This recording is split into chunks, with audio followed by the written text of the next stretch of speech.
How to log in EPFO employee account. Hey everybody, welcome back to Login Joints. In today's video, I'm going to show you how you can do that.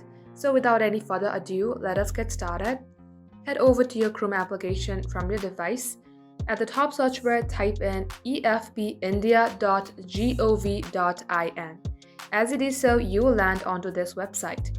Now you can either zoom in or just tap on the three dot icon on your top right and set it to desktop site.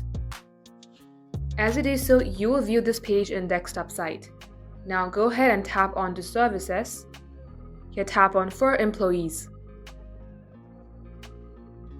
Here tap on any services that matches with you. Just like so, enter your UAN number and your password. Once you do so, tap on to sign in. And if your credential matches your account, you will get logged into your designated account. That is how you can do it.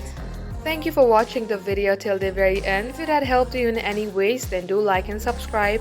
We will be back soon with more tutorials like this. Till then, hit the subscribe button to never miss an update from us.